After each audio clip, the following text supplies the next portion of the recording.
ప్రేక్షకులకు నమస్కారం అండి. మనం ఈరోజు వీడియోలో పిల్లల గురించి మంచి వీడియోలు చేద్దాం. చాలామంది అడుగుతున్నారు. అందుకు కొన్ని ఛానల్స్లో పిల్లల గురించి చెప్దామని డిసైడ్ అయ్యానండి. ఎందుకంటే అందరూ కంప్లైంట్ చేసేది ఏంటంటే మా పిల్లలు హెల్తీగా ఉండట్లేదు, ముద్దుగా బొద్దుగా ఉండట్లేదు, లేకపోతే అన్నం తినట్లేదు, కాన్స్టిపేషను, చిన్నప్పటి నుంచి ఇలాంటి ప్రాబ్లమ్స్ అండి, అనేక ప్రాబ్లమ్స్. ఇక్కడ మెయిన్ ఏంటంటేనండి, ఈ ప్రాబ్లమ్స్ రావడానికి కారణం తల్లిదండ్రులు కూడా తప్పు ఉంది. ఏ విధంగాని అంటే వీళ్ళు ఏం చేస్తున్నారంటే పొద్దుట 6కి 7కి లేపితే గబగబా ఒక అరగంటలో అన్నీ చేయించేసి స్కూల్ టైం అయిపోతుందని వాళ్ళని గబగబా పంపించేస్తున్నారు. వచ్చిన కాడి నుంచి ట్యూషన్స్, లేకపోతే హోంవర్క్లు. వాళ్ళు 5 ఏళ్ళ పిల్లోడు అవనివ్వండి, 4 అవనివ్వండి, 6 అవనివ్వండి. మేజర్ ప్రాబ్లం ఏంటంటే ఎక్కడో దూరంగా ఉన్న స్కూల్స్ మంచి అని జాయిన్ చేస్తారు. ఈ బిజీ సిటీలో ఒక 5 కిలోమీటర్లు అవ్వాలంటే కొన్ని టైంలో గంట పడుతుంది ఒక 5 కిలోమీటర్లు వెళ్ళడానికి. అటువంటిది 30 కిలోమీటర్లు, 40 కిలోమీటర్లు, 50 కిలోమీటర్ల దూరంలో కూడా పిల్లల్ని జాయిన్ చేస్తున్నారు. వాళ్ళ యొక్క సగం జీవితమే బస్సులో అయిపోతుంది. అది అర్థం చేసుకోవట్లేదు తల్లిదండ్రులు. ఉదయం 5కి 6కి లేపి ఒక గంటలో తయారు చేసి వాళ్ళని పంపిస్తే వాడు స్కూల్కి వెళ్ళేవాడికి 2 గంటలు 3 గంటలు పడుతుంది అందరినీ ఎక్కించుకుని ఆ బస్సు అతను వెళ్ళేటప్పటికి. మళ్ళీ ఈవినింగ్ 2కో 3కో బయలుదేరితే 6 అవుతుందో 7 అవుతుందో తెలియదు ఈ ట్రాఫిక్లో. దానివల్ల పిల్లలు చాలా అలసిపోతున్నారండి. దయచేసి అది గమనించండి. ఇంకో విషయం ఏంటంటే వాళ్ళకి లెగిసిన తర్వాత కాసేపు టైం ఉంటే ఒక 2 గంటలు ఎంతోని వాళ్ళు కాలకృత్యాలు తీర్చుకోవడం కానీ, తాయితీగా కొంచెం మంచినీళ్ళు తాగించడం, లేకపోతే ఏమైనా చిన్న చిన్న పనులు లైట్గా వ్యాయామం చేయించడం, ఇలాంటివి చేయించారనుకోండి, కాన్స్టిపేషన్ అనేది ఎట్టి పరిస్థితిలో ఉండదండి. వాళ్ళకి అసలు మూమెంట్ అనేది లేక ఈవినింగ్ వచ్చాక ట్యూషన్లు లేకపోతే హోంవర్క్లు. ఎప్పుడు కూడా పిల్లలు ఎక్కువగా ఆడుకోవాలండి. ఎదిగి స్టేజ్ కదా అది. ఆ టైంలో ఎంత ఎక్కువగా వాళ్ళు ఆటలు అనేది ఆడితే అంత శరీరం గట్టిపడుతుంది. బాడీలో మూమెంట్ రావటం వల్ల బౌల్ మూమెంట్ వచ్చి వాళ్ళు బాగా ఆడుకుని వచ్చారనుకోండి, మీరు భోజనం పెట్టగానే హ్యాపీగా తింటాడు. బాగా ఆడుకుని వచ్చాడనుకోండి, ఫుల్గా భోజనం చేశాడనుకోండి, మార్నింగ్ చక్కగా అతనికి మోషన్ అవటం లేకపోతే ఇంకో ప్రాబ్లమ్స్ ఏమీ ఉండవు. ఎప్పుడైతే వ్యాయామం అంటే ఆట ద్వారా అతను అలసిపోయాడో, ఆడినప్పుడు ఆక్సిజన్ ఎక్కువ తీసుకుంటాడు కాబట్టి ఆ పిల్లవాని యొక్క బ్రెయిన్ చాలా యాక్టివ్ అవుతుందండి. తల్లిదండ్రులకు అర్థం అవ్వని విషయం ఏంటంటే ఆటలకు టైం వేస్ట్ అయిపోతుంది అనుకుంటారు తప్ప, ఆ ఆటలు ఆడటం వల్ల అతను వాడటం నెగ్గటం అనేది కూడా నేర్చుకుంటాడు. దాన్ని యాక్సెప్ట్ చేయగలుగుతాడు. ఫస్ట్ థింగ్ అండి. సెకండ్ థింగ్ ఏంటంటే అన్నిటికంటే ఇంపార్టెంట్, అతను అలిసిపోవటం అంటే ఎందుకు అలిసిపోతున్నాడు, ఎక్కువ ఊపిరి తీసుకుంటున్నాడు. ఆ ఎక్కువ ఊపిరి తీసుకోవడం వల్ల, శ్వాస ఎక్కువగా తీసుకోవడం వల్ల బ్రెయిన్కి ఆ శ్వాస అనేది లంగ్స్లో తీసుకుని బ్లడ్లో కలిపితే కానీ త్రూ బ్లడ్ ద్వారా బ్రెయిన్కి ఆక్సిజన్ అనేది చక్కగా అందుతుంది. ఎప్పుడైతే బ్రెయిన్కి ఆక్సిజన్ అందిందో అతని తెలివితేటలు విపరీతంగా పెరుగుతాయండి. ఆటలాడితే టైం వేస్ట్ అయిందని దయచేసి అనుకోవద్దు. పిల్లల గ్రోత్ అద్భుతంగా ఉంటుంది ఆటలాడడం వల్ల. మెంటల్గా, ఫిజికల్గా రెండూ కూడా. ఎముకలు గట్టిపడతాయి. దెబ్బలు తగిలితే ఇమ్యూనిటీ పెరుగుతుంది. చిన్న దెబ్బకు కూడా పరిగెత్తుకుని హాస్పిటల్కి వెళ్ళిపోవద్దు. కొబ్బరి నూనె లాంటిది రాయండి, అలాగే కాస్త పసుపు వేయండి, ఇలాంటివి అన్నమాట. చిన్న చిన్నవి ఇంట్లో ఉన్న ట్రీట్మెంట్సే చేయండి. చేస్తే ఏమవుతుందంటే వాళ్ళ ఇమ్యూనిటీ విపరీతంగా పెరుగుతుందండి.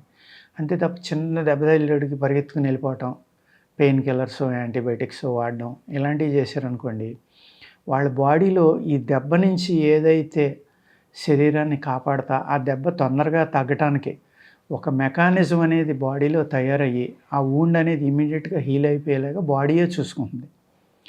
ఆ మెకానిజానికి మనం సపోర్ట్ ఇవ్వాలి తప్ప ఆ మెకానిజం అసలు మేల్కోక ముందరే మనం మందులు వేసేసి ఆయింట్మెంట్లు రాసేసి హాస్పిటల్కి తీసిపోయి ఇటువంటివి దయచేసి చేయొద్దండి.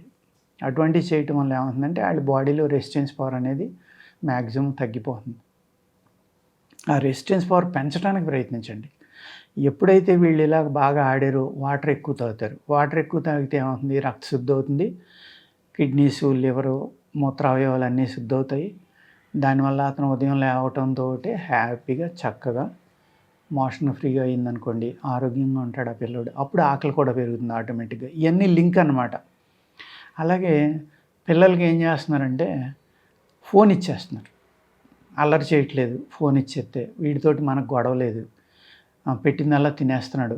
లేకపోతే మాట్లాడట్లేదు. పేచీ లేదని ఆలోచిస్తున్నారు తప్ప, ఆ ఫోన్ ఇవ్వడం అనేది ఎంత ప్రమాదం పిల్లలకి. ఆ వేవ్స్ రానివ్వండి, లేకపోతే వాళ్ళు ఏం చేస్తున్నారు సీరియస్‌గా ఏ సోఫాలో కూర్చొని ఇలా వంగిపోయి అలాగే చూస్తూ ఉంటాడు ఆడు. అది చూడడం వల్ల కంటి చూపు తగ్గిపోతుంది. నెక్స్ట్ ఏంటంటే ఆ ఎదిగే స్టేజ్‌లో అలా వంగి చూడడం వల్ల ఈ నెక్ దగ్గర షేపులు మారిపోవటం, నెక్ షేప్ మారిపోవటం, షోల్డర్స్ షేప్ మారిపోవటం, వాళ్ళకి గూనొచ్చేయడం. అంతకంటే ఇంపార్టెంట్ మేజర్ ప్రాబ్లమ్ ఏంటంటే చాలా ఇంపార్టెంట్ విషయం అండి ఇది. వాళ్ళ పిల్లలు ఏం తింటున్నామో అనేది తెలుసుకోకుండా తింటున్నారు. ఎందుకంటే ఆ ఫోన్‌లోనే ఉంది అతనికి 100% కాన్సంట్రేషన్ అక్కడే ఉంది. మీరు మజ్జిగన్నం పెడుతున్నారా, కూరన్నం పెడుతున్నారా, లేకపోతే సాంబార్ పెడుతున్నారా, చారు పెడుతున్నారా, మటన్ పెడుతున్నారా, చికెన్ ఏమీ తెలీదండి. మీరు నోట్లో పెడతారా టక్కుమని 2 సార్లు నమిలి మింగేస్తాడు. ఎందుకంటే ధ్యాస అంతా ఫోన్ మీద ఉంది. మీరు ఏం పెట్టారో కూడా ఆడు తెలుసుకోకుండా తింటున్నాడు. ఇదే విషయం నేను అనేక వీడియోల్లో చెప్పానండి. కానీ చాలా ఇంపార్టెంట్ విషయం కాబట్టి మీకు చెప్తున్నా. ఆ కంటితోటి చూసినప్పుడు ఏమవుతుందంటే అతని నోట్లో ఆ టేస్ట్‌కి సరిపడే ఫీలింగు బ్రెయిన్ నుంచి నోటికి వస్తుంది కాబట్టి ఆ లాలాజలం ఊరటం కానీ, ఆ మౌత్ వాటర్ బయటికి రావటం కానీ ఉంటుంది. మనం ఏదైనా మంచి నిమ్మకాయ గురించి, పుల్ల మామిడికాయ గురించి మాట్లాడుకున్నాం అనుకోండి, వెంటనే ఏమవుతుంది మన నోట్లో లాలాజలం ఊరుతుంది. అదేవిధంగా ఆ కంటితోటి ఆ ఫుడ్ యొక్క కలర్ కానీ, ఆ ఫుడ్ స్మెల్ ముక్కుతోటి వాసన పీల్చడం వల్ల కానీ, ఇప్పుడు ఎన్వి ఇష్టం మీ పిల్లోడికి, మీరు పొయ్యి మీద వేయగానే సగం ఉడికేటోడికి ఆ వాసన చూసి అమ్మ ముక్క పెట్టని వస్తాడు. లేకపోతే టేస్ట్ చూపించమంటాడు. ఎప్పుడు అన్నం పెడతారా తిందామని వస్తాడు. ఇవన్నీ ఎలా జరుగుతున్నాయి ఈ పనులన్నీ? అతని స్మెల్ ద్వారా. అదేవిధంగా వండేటప్పుడు అది చూసాడు అనుకోండి, ఇవాళ మటన్ కూర, లేకపోతే చికెన్ కూర, లేకపోతే అతనికి మంచి వంకాయ అంటే ఇష్టం, లేకపోతే ఒక తీపి కూర ఇష్టం, లేకపోతే పప్పు ఇష్టం. ఆ స్మెల్ ద్వారా అతను ఏమంటాడు, మంచి పప్పు వాసన వస్తుంది, అమ్మ తాలింపు పెడుతుంది, బాగుంది. ఆ ఫీలింగ్ రావటం వల్లే శరీరం ఆ ఆహారాన్ని యాక్సెప్ట్ చేస్తుందండి. పూర్తిగా బాడీకి వంట పడుతుంది అది. అలా కాకుండా మనం అసలు వాళ్ళు అన్నం వంకే చూడరు. తల్లి ప్రేమ ఎలా ఉంది, నా బిడ్డ కడుపు నిండా తినాలి అనుకుని ఏం చేస్తారు, ఆడ ఆకలి అయిపోయినాక కూడా ఇంకా పెడతానే ఉంటారు. ఆడ ఆ ఫోన్ చూస్తా తినేస్తూ ఉంటాడు పొట్ట బాగా పెద్దది వచ్చేదాకా. దాంతో ఏమవుతుంది, అక్కర్లేని ఆహారం తినటం వల్ల ఒబిసిటీ పెరుగుతుందండి. ఒబిసిటీ పెరిగిపోవడం వల్ల ఈ బాడీలో మూమెంట్ లేకపోవడం వల్ల అనేక రకాలైన వ్యాధులకి తొందరగా వాళ్ళు లొంగిపోతున్నారు. పూర్వం పిల్లల్లో కళ్ళజోడు ఉన్నవాళ్ళు ఎంతమంది ఉండేవారండి? 100 మందిని చూస్తే ఒక్కళ్ళు కూడా ఉండేవారు కాదు. ఇవాళ 100 మంది పిల్లల్ని చూస్తే 50 మంది కళ్ళజోళ్ళు పెట్టుకుని ఉంటున్నారు. ఎందుకు వచ్చింది ఈ దౌర్భాగ్యం? బికాస్ ఎండలో తిరగకపోవటం వల్ల, ప్లే గ్రౌండ్స్ లేకపోవటం వల్ల, ఆటలు ఆడకపోవటం వల్ల, విపరీతమైన ఒత్తిడి, చదువు చదువు చదువు చదువు చదువు, అదే ఒత్తిడి. ప్రతి తల్లిదండ్రులు కూడా నా కొడుకే ఫస్ట్ రావాలి క్లాస్లో. ఎలా వస్తాడు? 50 మంది పిల్లలుంటే ఒక్కళ్ళకే ఫస్ట్ వస్తుంది, మిగిలిన 49కి తర్వాత వాళ్ళకి వస్తుంది. అందరికీ రావాలంటే ఎలా వస్తుంది? ప్లస్ ఈ చదువులు ఎంతవరకు ఉపయోగపడతాయి అనేది లేదు.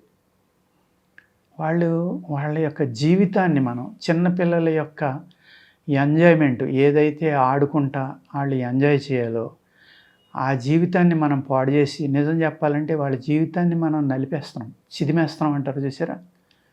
నేను ఇంత ఎక్కువగా మాట్లాడుతున్నానని అనుకోవద్దు, పచ్చి నిజం అండి అది. మీరు మీ పిల్లలు 10th దాకా కానీ ఇంటర్ దాకా చదివింది ఏదైతే ఉందో అది వాళ్ళకి ఫ్యూచర్లో ఉపయోగపడుతుందా? వాళ్ళు ఏం చదువుకుంటున్నారు? ఒక 2nd క్లాస్ పిల్లోడు ఇంత బ్యాగ్ మోసుకుని వెళ్తున్నాడు, ఎంత బరువు ఉంటుంది అది? దానివల్ల ఆడి బాడీ షేప్ మారిపోతుంది. ఆడు చదువుతున్నాడా, లేకపోతే ఒక బరువులు మోసే ఎద్దులాగా వెళ్తున్నాడా, ఒక గాడిదలాగా? ఇవన్నీ మీరు ఆలోచించుకోవాలి.